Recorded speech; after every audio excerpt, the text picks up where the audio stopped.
Bonjour à tous, on se retrouve pour cette nouvelle vidéo qui va traiter de mes lectures du mois de février et aussi de tous mes achats concernant les livres. Sur ce mois-ci, j'ai pas mal craqué mon slip. J'ai fait une grosse commande de livres d'occasion sur Momox et là je suis en train d'acheter aussi pas mal de livres sur Vinted, donc ça sera peut-être pour la prochaine vidéo. Mais du coup, je voulais vous présenter tous ces livres. Vous allez voir, il y en a pas mal. Mais en ce qui concerne mes lectures du mois de février, elles se résument à seulement 3 livres. Mais c'était 3 livres très intéressants et aussi très riches, très denses. C'est pour ça, je pense, que j'ai mis un peu plus de temps à les lire. Et sans plus tarder, on va commencer par ma première lecture. Donc ma première lecture du mois de février, c'est le livre La salope éthique, guide pratique pour des relations libres, sereines de Dossie Heston et de Janet Hardy.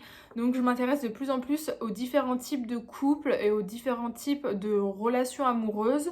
Et je me suis dit que j'allais lire un peu sur la question des relations ouvertes, du polyamour, etc. On en entend beaucoup parler en ce moment et je voulais me faire un peu mon opinion sur le sujet. Voilà, parce que je suis très ouverte sur la question et du coup je voulais voir un peu ce qui pouvait en être dit dans des ouvrages qui traitaient de ce sujet-là. Donc je vais vous lire la quatrième de couverture qui résume en fait très bien ce livre. Donc salope oui mais éthique. Mais quelle était donc cette créature singulière? Quelle est cette salope autoproclamée et de surcroît dotée d'un sens éthique? Héritière du libertinage et de l'amour libre, la salope éthique fait l'apologie du polyamour sans pour autant invalider la monogamie. Polyamour, vous voulez dire polygamie? Pas tout à fait. Pour expliquer le polyamour, il ne suffit pas de prétendre à un libertinage, il faut aussi respecter certaines valeurs, consentement et consensualité, limites personnelles claires et précises, respect de ses limites ainsi que de celles d'autrui, communication honnête, désir de garantir le bien-être de l'ensemble des partenaires. Tous ces principes ne sont pas évidents à mettre en place et c'est la raison d'être de ce livre. Expliquer à chacun comment gérer et vivre pleinement et harmonieusement des relations polyamoureuses. Dossie Heston et Janet Hardy nous offrent avec cet ouvrage une magnifique boîte à outils relationnelle, se libérer de la jalousie, gérer des disputes équitables, des conflits constructifs, des ruptures sereines, tout en baignant dans une abondance d'amour et d'amitié. Voici un échantillon de ce qui devient possible aux salopes éthiques. Ce que j'ai en effet beaucoup apprécié dans ce livre, c'est toute cette boîte à outils relationnelle, comme elles le disent très bien. Pour moi, c'était une mine d'or pour les entretiens de couple, notamment parce que je trouve que ces outils se prêtent très bien à tous les types de couples, pour le coup. Tout ce qui est communication dans le couple, gestion de la jalousie, gestion des conflits, les ruptures. Et franchement, c'est des super exercices qui sont proposés dans ce bouquin. Et à côté de ces exercices, il y a toute une réflexion autour de la relation amoureuse et du coup vraiment une ouverture d'esprit que j'ai fortement appréciée puisque ça nous sort un peu des relations plus classiques, on va dire, où on se pose pas tant de questions que ça sur est-ce qu'on se met en couple avec une personne, est-ce qu'on ouvre notre couple, etc. Donc franchement, je vous conseille ce livre parce qu'il se prête très bien à tous les types de relations au final et il nous permet un peu d'avoir cette ouverture d'esprit que je trouve plutôt intéressante. Vous allez voir, je vais vous présenter aussi dans les livres que j'ai achetés là récemment. Il y a aussi pas mal de livres du coup en fait sur cette question-là de l'amour libre.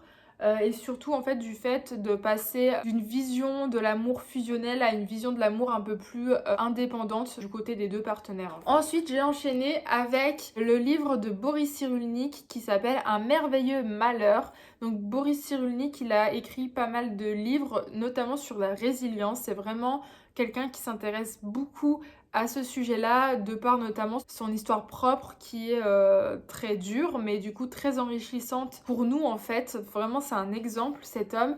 Et il traite vraiment de cette question de la résilience, pourquoi il y a des personnes qui peuvent être résilientes et pourquoi pour d'autres c'est plus compliqué. Et moi qui m'intéresse beaucoup au deuil, c'est une question, la résilience, qui me paraît très importante à aborder. Donc franchement, si vous appréciez ce sujet-là, je vous le conseille. Ensuite, j'ai terminé le mois de février avec la lecture de Thomas d'Azenbourg. Cessez d'être gentil, soyez vrai, être avec les autres en restant soi-même.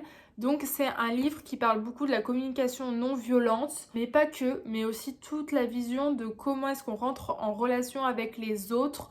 Est-ce qu'on peut s'autoriser vraiment à être profondément soi avec l'autre ou est-ce qu'on se contente juste de porter un masque et puis du coup d'être séparé de nous-mêmes et du coup au final d'être séparé de l'autre dans ces relations-là. Donc j'ai trouvé ce livre très intéressant. Encore une fois, vraiment mes lectures de février ont été passionnantes. C'est un ouvrage que je vous recommande parce qu'il traite aussi au final de plein de sujets de développement personnel, et même pour une première lecture de développement personnel, je trouve qu'il est très très riche. Donc si vous vous intéressez à tous ces sujets de la communication, du développement personnel, de comment être soi avec les autres, franchement très très chouette lecture. Donc maintenant je vais vous présenter les lectures que je vais faire prochainement, puisque c'est des livres que j'ai achetés du coup sur le site Momox, qui est un site de livres d'occasion que j'ai découvert il y a quelques temps.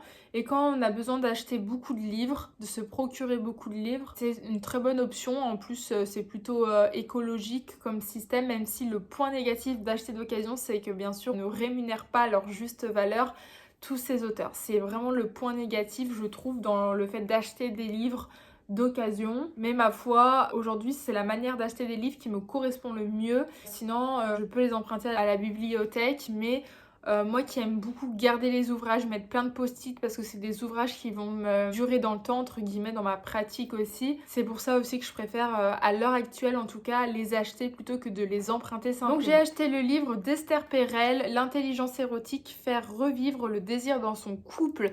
Esther Perel, c'est une thérapeute de couple et de la famille que je trouve génialissime. J'avais beaucoup aimé son livre dont je vous ai parlé dans la première vidéo que j'ai faite sur le sujet, mes lectures, mais c'était pas un livre que j'avais lu sur le mois de mars, mais c'était un livre qui traitait de l'infidélité. Et du coup, je voulais lire cet ouvrage sur le désir dans le couple. Ensuite, tout autre sujet, mais j'ai acheté un livre sur le deuil périnatal qui s'appelle Traverser l'épreuve d'une grossesse interrompue de Nathalie Lancelin-Huyn. Je ne sais pas vraiment si ça se prononce comme ça, son nom, faudra m'excuser si ce n'est pas le cas. Sur les fausses couches, l'IMG, la mort fétale in utero. Et vraiment sur tout cet aspect-là du deuil en fait périnatal, notamment lors de la grossesse et pas forcément après la naissance du. J'ai également acheté le livre de Virginie Despentes qui fait un carton en ce moment, donc le livre Cher connard, qui est donc là, si j'ai bien compris, plutôt un roman, une fiction en fait, mais qui va traiter beaucoup des réseaux sociaux. Cette autrice est une autrice plutôt féministe, hein, du coup Virginie Despentes, qui revendique pas mal de choses. J'en ai beaucoup entendu parler ces derniers temps et je voulais vraiment le lire. Tout autre sujet, on revient sur la question du deuil et de la mort. Donc là, c'est le livre de Marie-Frédérique Baquet, Apprivoiser la mort. Donc Marie-Frédérique Baquet, c'est une psychologue qui est très reconnue sur la question du deuil. Donc je vais vous lire juste du coup le résumé du livre. La mort fait peur, elle suscite l'incompréhension, provoque des réactions de fuite, des attitudes de rejet. Comment accompagner ceux qui s'en vont? Comment limiter l'isolement de ceux qui restent? Comment atténuer les complications psychologiques liées au deuil? Comment rendre à la mort sa juste place? Marie-Frédérique Baquet montre en quoi l'apprivoisement de la mort passe pour chacun d'entre nous par le rétablissement de la dimension symbolique et sociale de la perte et du deuil. La question devient alors celle-ci. Comment une société ayant atteint un certain niveau de développement peut-elle, à l'aube du XXIe siècle, se représenter la mort pour la rendre tolérable? Faut-il inventer de nouveaux rites, de nouveaux gestes, de nouveaux symboles? Et si oui, lesquels? Donc vraiment, ce résumé m'a fortement parlé, c'est pour ça que je voudrais lire ce livre, notamment aussi dans le cadre de mon mémoire qui va certainement traiter du coup du deuil. Ensuite, j'ai acheté également L'avortement et le lien maternel, une autre écoute de l'interruption volontaire de grossesse de Isabelle Tamian-Kunegel. Je suis fortement désolée pour la prononciation des noms, c'est vraiment pas mon fort. C'est un livre qui fait partie de la collection du coup Comprendre les personnes de l'édition Chronique Sociale. C'est une maison d'édition que j'adore, Chronique Sociale. Au niveau professionnel, ça m'apporte énormément d'éléments. Et donc vraiment, c'est l'histoire du lien maternel entre la mère et la fille et de ce qui se joue lorsque la fille potentiellement avorte ou en tout cas voilà, dans son lien avec sa grossesse. Donc moi qui viens de terminer un stage en soins d'orthogénie pour les IVG, ça me parle énormément et je dois écrire également un dossier professionnel sur la thématique de l'IVG. Donc je me suis dit que ça pourrait me servir. Ensuite, j'ai également acheté le livre de Serge Chaumier, La déliaison amoureuse, de la fusion romantique au désir d'indépendance. Voilà, dans la même continuité de tous les ouvrages sur la question du couple et de la relation amoureuse. Donc je vous lis derrière le petit résumé. Que sont les relations amoureuses aujourd'hui? Au désir de fusion, encore omniprésent dans les idéaux amoureux et les représentations sociales de l'amour, s'oppose l'exigence d'indépendance et d'autonomie de l'homme moderne. Le conflit entre ces deux tendances, fusion et individualisme, révèle de nouveaux modèles socio-affectifs. Après celui de la fusion, voici venu le temps de la fission amoureuse. Un livre qui éclaire les évolutions contemporaines du couple, de la famille, des rapports de sexe, des modes de vie et plus généralement du lien social. Ça va dans la même veine qu'un autre livre que je me suis procuré sur la fission amoureuse, un terme que je ne connaissais absolument pas, qui s'appelle L'amour fissionnel. D'ailleurs, c'est le même auteur qui a écrit ce livre, donc c'est toujours Serge Chaumier, sur du coup ce rapport là à l'amour et du coup à la non-fusion dans le couple, on va dire. Voilà, donc je vais pas relire le résumé pour celui-ci, ça doit certainement aller dans le même sens. Également un livre de Philippe Breneau, Inventer le couple. Donc vous éprouvez des difficultés à vivre en couple, rassurez-vous, rien de plus normal. Le couple n'est pas un état naturel et à l'origine l'humanité était certainement polygame. Si aujourd'hui le mariage est un échec sous sa forme traditionnelle, il ne s'agit pas pour autant de renoncer à la vie à deux, car la société a besoin de structure. Encore faut-il adapter ces dernières aux valeurs de l'époque et aux mentalités des individus. Une fois le couple constitué, il faut apprendre à l'entretenir, à le faire évoluer et à le réinventer sans cesse pour qu'il ne s'étiole pas. Donc toujours ma passion pour les relations de couple. Théorie du corps amoureux pour une érotique solaire de Michel Onfray. Voilà, je vais pas relire le résumé, c'est dans la même veine. Dans la même veine, encore et toujours, un livre de Paul Salomon, Bienheureuse infidélité. C'est pas tant de traiter d'infidélité, c'est plutôt de voir comment est-ce qu'on peut replacer cette vision du couple à sa juste place. Je vous lis le résumé. Au XXIe siècle, la fidélité n'est peut-être plus la vertu que l'on croit, source de bonheur et de stabilité, mais plutôt une peur de s'ouvrir aux autres, de s'autoriser le désir et l'affirmation de soi. Et l'infidélité ou la polyfidélité peut se concevoir non plus comme ce fauteur de troubles dans la paix conjugale, mais comme une fidélité à soi-même, à concevoir celle de l'autre et à être en accord avec soi. Paul Salomon, auteur de La femme solaire et de la sainte folie du couple, explore au travers de nombreux exemples puisés dans son expérience de thérapeute ce continent noir et secret de l'intime et de la passion, du désir et de la jalousie. Elle tente de répondre aux questions cruciales que pose toute relation amoureuse. Le fait de vivre en couple est-il synonyme d'exclusivité sexuelle? L'amour est-il monogame? Tout engagement est-il synonyme d'aliénation? Il en ressort une vision dynamique et inédite, loin des préjugés et de la culpabilité, mettant l'accent sur la liberté, l'attachement, le partage et la quête de soi. Voilà, le résumé me passionne, j'ai vraiment envie de lire ce livre très rapidement. Pour moi, elle a tout dit, donc j'ai hâte. J'ai également acheté un livre sur l'IVG, ça fait partie de la collection Que sais-je, la maison d'édition. Alors je sais pas si ça se prononce PUF ou PUF. Voilà, une maison d'édition connue dans tous les champs de la psychologie, etc., etc. Voilà, un petit livre sur l'IVG, très rapide à lire, rapide et efficace. Dans la même collection Que sais-je, j'ai acheté le livre sur le deuil de Marie-Frédérique Baquet, donc qu'on a pu voir dans un précédent livre, et de Michel Hanus, donc deux auteurs qui traitent fréquemment du coup du deuil et de la mort. Un livre très important quand on fait des études de psycha, enfin voilà, où il y a de la psychanalyse dans sa formation, c'est le vocabulaire de la psychanalyse. Donc c'est un peu comme un dictionnaire de tous les concepts de la psychanalyse. Donc ça va me servir notamment surtout pour mes écrits au final, hein, pas tant pour le reste, mais plus pour mes écrits, mon mémoire, mes dossiers de pratique professionnelle, etc. Donc c'est un livre de Laplanche et de Pontalis.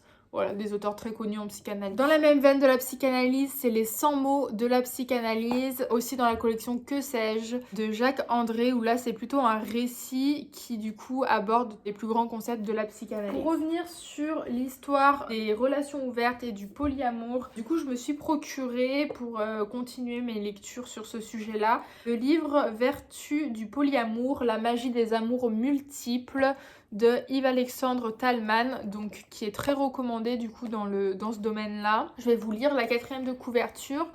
Alors que la société actuelle semble être devenue plus tolérante en matière d'amour et de sexualité, que les différentes orientations et pratiques s'affichent publiquement, un dernier tabou subsiste encore. L'amour doit nécessairement être exclusif. Le couple, son unique vecteur, le mariage ou le pacte, son seul statut légal. Pourtant, ce modèle monogame est mis à mal de toutes parts. Nombre impressionnant de divorces, proportion croissante de familles recomposées, sans parler de toutes les histoires d'infidélité, de tromperie et de trahison qui minent les couples tout en échappant aux statistiques. Et si le problème principal résidait justement dans cette croyance que l'amour doit se conjuguer à deux uniquement? Et si l'exclusivité amoureuse que la plupart d'entre nous tiennent pour idéal était à l'origine de la possessivité et de la jalousie?